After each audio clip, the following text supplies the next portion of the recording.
বন্ধুরা, দুর্নীতি প্রমাণ দিতে পারলে পদত্যাগের ঘোষণা সাবেক ভূমিমন্ত্রী, এরকমই বড় আপডেট কিন্তু আমাদের সামনে আসছে। অবশ্যই আমরা এই বিষয়টিকে বিস্তারিত আলোচনা করব। বন্ধুরা, মন্ত্রী থাকাকালে কোনো দুর্নীতি করেছেন কিনা সে বিষয়ে তদন্ত করার জন্য একটি উচ্চ ক্ষমতাসম্পন্ন তদন্ত কমিটি গঠনের আহ্বান জানিয়েছেন সাবেক ভূমিমন্ত্রী ও বর্তমান ভূমি মন্ত্রণালয় সম্পর্কিত স্থায়ী কমিটির সভাপতি সাইফুজ্জামান চৌধুরী। তিনি বলেন যে ওই কমিটি যদি 1 টাকারও দুর্নীতির প্রমাণ পায় তাহলে আমি আমার পদ থেকে পদত্যাগ করব।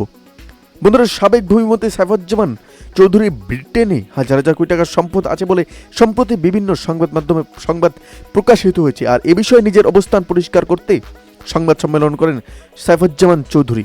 সংবাদ সম্মেলনে সাইফুজ্জামান চৌধুরী বলেন যে আমি মন্ত্রণালয়ে থাকার সময় কোনো চুরি করিনি, আমি দলকেও বিব্রত করতে চাই না, সরকারের কেউ বিব্রত করতে চায় না, আমি খুশি হব আমি মন্ত্রী থাকার সময় কোনো দুর্নীতি করেছি কিনা এই বিষয়ে যদি একটি উচ্চ ক্ষমতা সম্পন্ন তদন্ত কমিটি করা হয়। তারপরে বন্ধুরা, তিনি আরও বলেন যে ভূমি মন্ত্রণালয়ে থাকার সময় আমি যে কাজগুলো করেছি সেগুলো স্বচ্ছতার সাথে করেছি, জবাবদিহিতা নিশ্চিত করেছি। আমার যদি খারাপ উদ্দেশ্য থাকতো আমি কখনো এগুলো করতাম না। আমি বিশ্বাস করি আল্লাহ আমাকে পৃথিবীতে পাঠিয়েছেন জাতি এবং দেশকে সেবা দেওয়ার জন্য, নেওয়ার জন্য নয়। আমরা যদি কিছু না করে যেতে পারি তাহলে আমরা মনে করি বাংলাদেশের কোনো ভবিষ্যৎ নেই। আমাদের কাছে সাধারণভাবেই মানুষের প্রত্যাশা অনেক বেশি, সেই হিসাবেই আমি আমার কাজগুলোকে করেছি। বন্ধুরা, এই বিষয়টি আপনারা কি নজর দেখছেন অবশ্যই আমাদের কমেন্ট বক্সে জানাতে ভুলবেন না।